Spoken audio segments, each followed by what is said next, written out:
दोस्तों आप लोग देखिए, हिंदी के पेपर में आप 100 में 100 नंबर किस तरीके से ला सकते हैं। आप 100 में 100 नंबर आप लाएंगे हिंदी में, ये हमारी गारंटी है। ठीक है, आप लोग हमारी वीडियो पे बने रहिए। हम आपको देखिए किस तरीके से बताते हैं 100 में 100 नंबर किस तरीके से लाए जाते हैं। देखिए हमारी वीडियो पे बने रहिए। आप लोग देखिए, यहाँ पर सबसे पहले हमें बहुविकल्पी प्रश्न दिए रहे होंगे।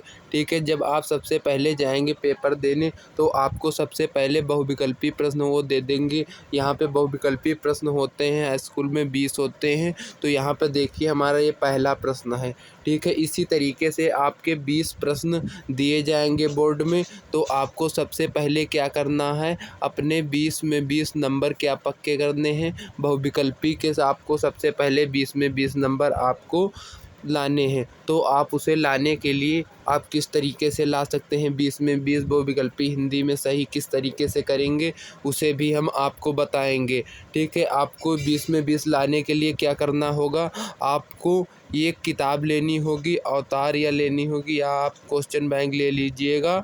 तो आपको उसमें के जो भी हैं, जितने भी हैं आपके, वो सब आपको कर डालने हैं। जैसे 1 से आपके हैं 20 तक है, तो आपको 20 तक कर डालने हैं। ठीक है, आपको याद हो जाने चाहिए जो इम्पोर्टेंट बहुविकल्पी प्रश्न हैं पिछले वर्षों में जो आपके आए हैं। आपके वाइज ज़िला में आपके जो एरिया है आपका, उसमें आप देखिए किस तरीके से पेपर आए हैं। तो उसी तरीके से आप लोग पक्का कर सकते हैं। आप उन सब बहुविकल्पी को तैयार कीजिए जो 3-4 सालों के बीच में आए हैं। ठीक है, अगर आप देखिए यहाँ पर आप बहुविकल्पी पक्का कर लेंगे तो आपके ये 20 नंबर पक्के हो जाएंगे। ठीक है, ये 20 पक्के हो जाएंगे तो आपको का डर ख़त्म हो जाएगा। जो आपका डर रहता हम फेल हो जाएंगे, तो ये आपका डर सबसे पहले आपको ख़त्म हो जाएगा। ठीक है, अब आप लोग देखिए, हम अपने 100 में 100 हम नंबर लाना चाहते हैं। यहाँ पर 100 में 100 नंबर हम लाएंगे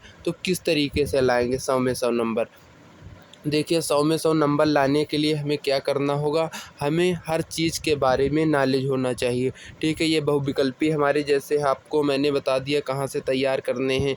ठीक है, आपको पिछले वर्ष जो पेपर आए उनसे भी आप तैयार कर सकते हैं। ठीक है, ये हो गया। अब आपको इसके बाद आप लोग क्या कीजिएगा, आप कौन कौन से तैयार करेंगे टॉपिक, अब आपको उसके बारे में बताएंगे। ये देखिए हमारे बहुविकल्पी प्रश्न ख़त्म हो चुके हैं। ये आ गया हमारा खंड बा आ गया है। ठीक है, ये यहाँ पर है वर्णनात्मक प्रश्न है। तो ठीक है, यहाँ पर देख लिए वर्णनात्मक भी बहुविकल्पी के बाद देखिए यहाँ तक 20 ये बहुविकल्पी हमारे हो गए हैं।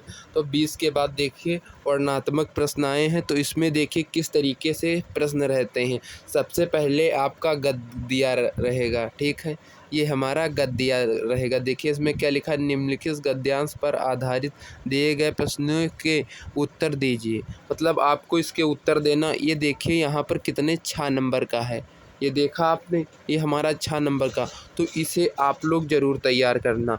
आप इस गद्य वाले को आप बनाकर भी लिख सकते हैं। जैसे यहाँ पर देखिए लिखा है, स्वस्थ होकर मुगल ने कहा। आप इसे बनाकर या बढ़ा चढ़ाकर आप लिख सकते हैं। इस तरीके से आपके नंबर पक्के हो जाएंगे। अगर आपको इसका उत्तर पता है तो आपको कोई डरने की बात ही नहीं, तो आप एकदम आसानी से लिख सकते हैं। सबसे पहले आपको गद्य का, आपके गद्य के जो ये वाले हैं गद्यांश, ये तैयार कर लेने हैं। ठीक है, ये हमारे हो गए 6 नंबर, ये हमारे पक्के हो गए। आपको गद्यांश में कुछ नहीं आता है तो हम ये भी ट्रिक आपको बता देते हैं। यहाँ पर देखिए, यहाँ पर जैसे स्वस्थ होकर मुगल ने कहा, जैसे आपको यहाँ स्वस्थ होकर, तो आपको शब्दों को बदल कर इसका और बढ़ा चढ़ा के कुछ लिख देना है। ठीक है, इस तरीके से आपके नंबर पक्के हो जाएंगे। ठीक है, यहाँ पर देखिए हमारे प्रश्न कितने दिए रहते हैं। यहाँ पर देखिए हमारा ये पहला प्रश्न, इसी कहा है हमारा गद्यांश का। देखिए, उपयुक्त गद्यांश का संदर्भ लिखिए। आपको सबसे पहले संदर्भ लिखना पता होना चाहिए। ठीक है, आप संदर्भ किस तरीके से लिखेंगे। यहाँ पर दूसरा प्रश्न देखिए, यहाँ पर क्या है, देखिए ममता ने किस उपासना पर पालन किया। ठीक है, आपको पहले ये करना है ये वाला, फिर आपको दूसरा ये करना है, ममता ने किस उपासना का पालन किया। ठीक है, यहाँ पर किया। ठीक है। तो ये दूसरा हमारा प्रश्न हो गया। यहाँ पर देखिए ये हमारा तीसरा प्रश्न, ठीक है। रेखांकित अंश की व्याख्या कीजिए। आप रेखांकित मतलब ये जो लाइन खींची गई हैं जहाँ जहाँ पे आपको इतनी ही व्याख्या करनी है, तो आपको इतना तो पता ही होगा। तो इसमें आपको क्या करना, बढ़ा चढ़ा के लिखना, ऐसा नहीं है कि आपको इसी तरीके से उतार देना है, ठीक है। पहले आप आगे आप लिख सकते हैं, कभी कहता है कुछ आगे आप ऐसा टॉपिक लिखिए कि आपका एग्जामिनर जो कॉपी चेक करे वो आपके एक भी नंबर न काट पाए। आप बाद में, बीच में या बाद में आप इसे उतार सकते हैं। अगर इसे आप बढ़ाकर लिखेंगे तो एग्जामिनर को अच्छा लगेगा, तो आपके 6 में 6 नंबर आपको वो पक्का दे देगा, ठीक है। ये हो गया हमारा पहला। अब देखिए दूसरा हमारा, अगर आप एक तरीका आपके पास और भी है, अगर वो वाला आपका गद्यांश आपको नहीं पता, ये अथवा में एक दूसरा दिया रहता है, आप ये भी कर सकते हैं गद्यांश, ठीक है। ये गद्यांश करने के लिए आपको वही चीज़ करनी है। इसमें भी देखिए यहाँ पर 3 प्रश्न होते हैं, एक ये 2 हमारा, ये 3, ये 3 प्रश्न होते हैं। आपको इसे भी आप लिख सकते हैं, या उसे लिखिए या इसे लिखिए, आप दोनों को नहीं लिखना, ये गलती आपको करना ही नहीं। अथवा का मतलब होता है, मतलब ये करिए, या ये नहीं पता है तो दूसरा वाला आप कर लीजिए, इसलिए अथवा में दिया गया है, ठीक है। आप देखिए यहाँ पर दूसरा प्रश्न, देखिए यहाँ पर क्या लिखा है, निम्नलिखित पद्यांश पर आधारित दिए गए प्रश्नों के उत्तर दीजिए। यहाँ पर आपका ये पद का है, देखिए यहाँ पर पद्यांश है, यहाँ पर निम्नलिखित पद्यांश पर आधारित दिए गए प्रश्न, ठीक है। यहाँ पर पद्यांश का है ये पद्यांश के आपको ज़्यादा नहीं। अब ये हमारा दूसरा प्रश्न है, पद्यांश के आपको शुरुआत पाठ के जहाँ तक 5 या 6 के आपको तैयार कर लेने हैं। यहाँ पर आप 5 कर लीजिएगा तैयार, यहाँ पर पद्यांश के आपका फंस जाएगा, कोई ना कोई तो फंस जाएगा। आप 5 पाठ तैयार कर लीजिएगा तो आपके नंबर ये पक्के हो जाएंगे। ये भी देखिए हमारा 6 नंबर का है, ठीक है। ये हमारा 6 नंबर का है, ठीक है। इसमें भी देखिए यहाँ पर 3 प्रश्न होते हैं हमारे, उसी तरह से एक, ये हमारा 2 और ये हमारा 3 प्रश्न ये होते हैं। अगर आपको नहीं पता, ये देखिए अथवा लिखा रहता है, इसे आप लोग ध्यान देकर देख लीजिएगा। इसे आप लोग अथवा लिखा रहता, आपको ये वाला नहीं पता तो आप ये कर सकते हैं। इसमें भी उसी तरीके से यहाँ पर ये देखिए 3 प्रश्न दिए गए हैं, 1 2 ये हमारे 3, ठीक है। अगर आपको इतना, आपने वो 6 नंबर और ये 6 नंबर पक्के कर लिए तो 12 नंबर तो आपके ये हो गए, ठीक है। और 20 आपने बहुविकल्पी सही हो गए, तो आप इससे ये हमारे हो गए, यहाँ पर 20 है और 20 12 हमारे कितने हो जाएंगे, यहाँ पर हमारे 32 नंबर हो जाएंगे, ठीक है। ये हमारे 32 नंबर आपके पक्के हो गए, ठीक है। तो अब आप देखिए यहाँ पर आगे किस तरीके से आप नंबर पक्के कर सकते हैं, आगे भी हम बताएंगे।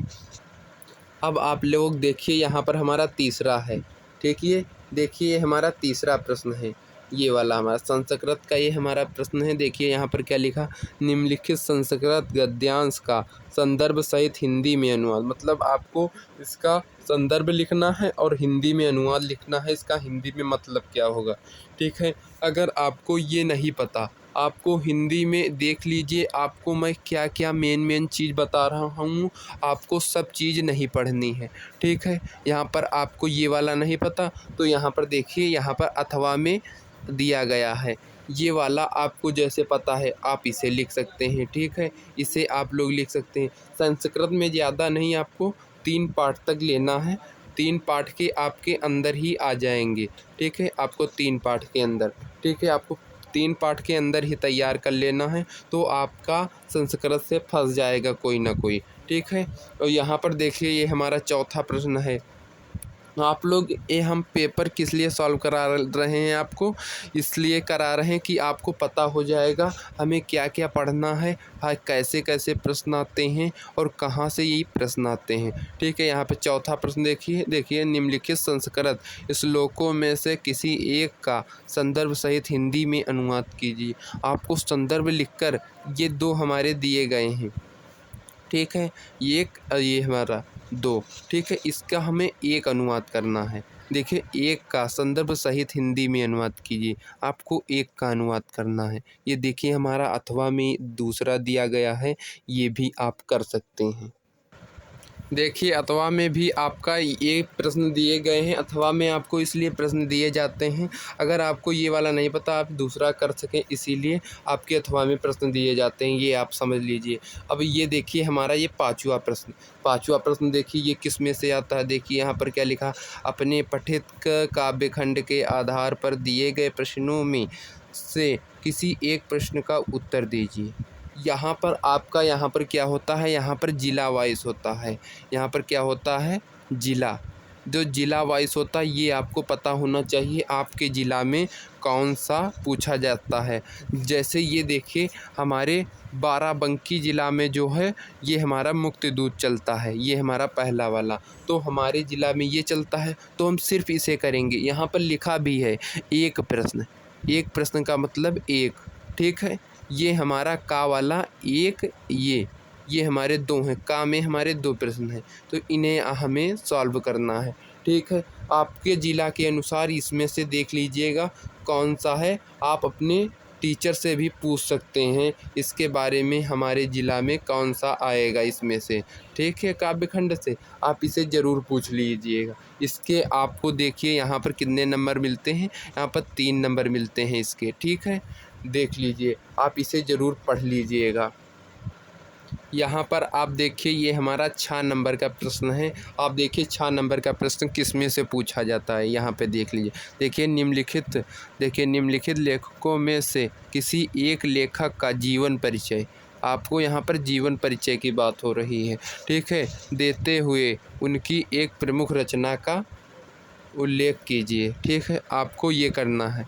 तो आपको ये देखिए यहाँ पर 3 दिए गए हैं। ये एक हमारी रामचंद्र शुक्ल की है, और दूसरी हमारी रामधारी सिंह दिनकर की है, और तीसरी हमारी भगवत शरण उपाध्याय की है। आपको तीनों में से एक जीवन परिचय आपको लिखना है, सिर्फ एक लिखना है। यहाँ पर केवल एक आपको लिखना है, ठीक है। यहाँ पर केवल एक लिख देना है आपको जीवन परिचय। यहाँ पर ये जीवन परिचय आपकी 5 नंबर की आती है। ये देखिए यहाँ पर 5 नंबर की आती है आपकी जीवन परिचय, ठीक है। इसमें से आपको शुरू जब आप पाठ पढ़ेंगे तो आपको सबसे ऊपर से एक पाठ से आपको 4 पाठ तक आपको तैयार कर लेना है जीवन परिचय, ठीक है। आपको 4 पाठ तक का तैयार कर लेना है, आपकी उसमें से जीवन परिचय फंस जाएगी, ठीक है। अगर आपको लगता है जैसे बीच बीच की कोई सी इम्पॉर्टेंट है जो आती हैं जीवन परिचय हर साल, उन्हें तो आप ज़रूर तैयार कर लीजिएगा, और 1 से 4 लगातार ये तो आप ज़रूर कर लीजिएगा, ठीक है। इतनी आपके तैयार कर लेना है। देखिए ये हमारा 6 हो गया। अब देखिए ये हमारा 6 का वो हमारा का था, ये हमारा खा है, ठीक है। यहाँ पर देखिए निम्नलिखित कवियों में से किसी एक कवि का जीवन परिचय, यहाँ पर पद की बात हो रही है, यहाँ पर पद के यहाँ पर सब हैं। जीवन परिचय लिखने हैं आपको 2, ठीक है। यहाँ पर जीवन ये परिचय देते हुए उनकी एक प्रमुख रचना का उल्लेख कीजिए। देखिए जैसे यहाँ पर देखिए हमारा पहला पाठ सूरदास जी का है, तो यहाँ पर आ गया हमारा सूरदास, ठीक है। यहाँ पर सूरदास का आ गया हमारा, ठीक है। यहाँ पर दूसरा हमारा देखिए माखनलाल चतुर्वेदी जी का आ गया। यहाँ पर हमारा तीसरा देखिए तो सुभद्रा कुमारी चौहान का आ गया, ठीक है। यहाँ पर आपको हमने बताया था 4, तो आप 4 तैयार कर लेंगे। किसी एक को आपको एकदम बेसिक से तैयार कर लेना है, आपको पूरा उसके बारे में नॉलेज हो, आप लिख सकते हो। उससे बढ़ा चढ़ा के आपको लिखनी कितने हैं जीवन परिचय, आपको 1.5 पेज तक ज़रूर लिखना है, और 1 पेज के खाली आपको जीवन परिचय छोड़ना नहीं, तो इसमें आपके 5 नंबर पक्के हो जाएंगे, ठीक है। यहाँ पर आपके 5 नंबर पक्के हो जाएंगे। ये हमारा इतना हो गया। अब हम आपको अगला बताते हैं। यहाँ पर अब देखिए हमारा ये 7 नंबर का प्रश्न है। यहाँ पर देखिए 7 नंबर का प्रश्न किससे हमारा लिया गया है।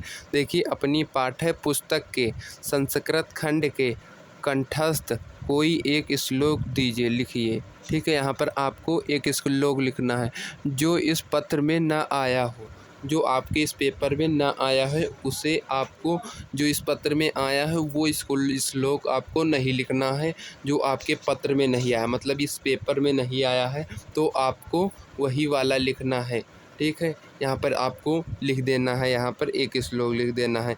ये देखिए हमारा 8वां प्रश्न कौन सा है, यहाँ पर देखिए, अपने जनपद में स्थित किसी धार्मिक अथवा ऐतिहासिक स्थल का वर्णन करते हुए अपने मित्र को पत्र लिखें।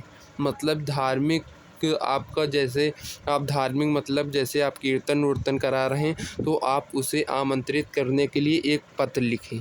जैसे आपको ये नहीं लिखना है, ये आपको नहीं पता, तो आप ये भी लिख सकते हैं। ऐतिहासिक स्थल के बारे में भी आप, इसमें 2 प्रश्न आप समझिए दिए गए हैं, ठीक है। आपको एक के बारे में लिख देना है।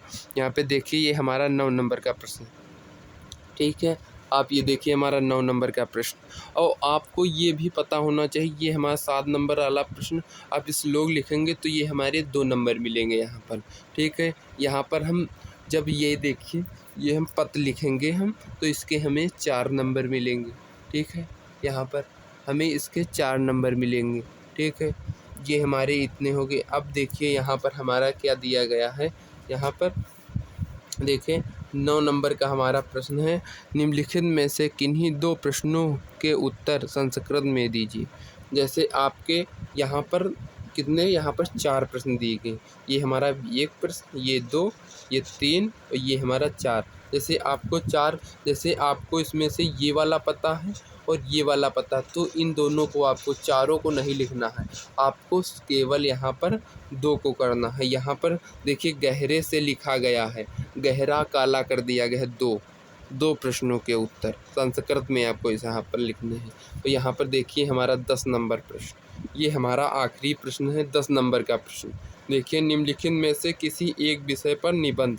निबंध तो आप समझते हैं किस तरीके से, जैसे आपको शिक्षा पर निबंध लिखना है, शिक्षा में क्या क्या होता है, शिक्षा कैसे प्राप्त करते हैं, आपको पूरा चीज़ के बारे में एकदम डिटेल से लिख देना। आपको शिक्षा के बारे में जो कुछ पता है वो लिख देना। जैसे यहाँ पर नारी शिक्षा है तो आपको ये पता है तो ये लिख दीजिए। आपको वनों के काटने से हानियाँ लिखनी है तो ये लिख दीजिए, ठीक है। यहाँ पर जैसे वनों के काटने से हानियाँ आपको पता है, इसके बारे में आप लिख सकते हैं। इसके बारे में आपको पता होगा, आप गांव में रहते हैं तो वनों के बारे में आपको पता होगा, तो आप इस पर ज़रूर लिख सकते हैं, वनों के काटने से हानियाँ, ठीक है। क्या क्या होती हैं, ऑक्सीजन के और सब, ठीक है। यहाँ पर तीसरा देखिए, किसी एक त्यौहार का वर्णन कीजिए। आपके इतनी महत्वपूर्ण त्यौहार आते हैं, देखिए इतने अच्छे अच्छे, जैसे दीपावली है और होली है, इससे बेहतर आपको त्यौहार कोई मिलेगा ही नहीं, तो आप इस पर भी लिख सकते हैं। यहाँ पर देखिए हमारा ये चौथा वाला, ठीक है, ये हमारा 30 हो गया, ये हमारा चौथा। यहाँ पर विज्ञान वरदान या अभिशाप के बारे में लिख देना। ये 5वां हमारा बेरोजगारी की समस्या। आपको इन 5 में से, यहाँ पर देखिए, यहाँ पर क्यू से देख लीजिए, यहाँ पर गहरे काले पेन से लिखा गया है, मतलब काली से लिखा गया है। यहाँ पर एक का मतलब आपको इन 5 में से एक के बारे में लिखना है, ठीक है। ये हमारा कितने नंबर का है, ये देखिए हमारा 7 नंबर का है, ठीक है। ये हमारा 7 नंबर का है। यहीं से हमारा पेपर समाप्त हो जाता है। आपको वीडियो अच्छी लगी तो लाइक और सब्सक्राइब प्लीज़ कीजिए।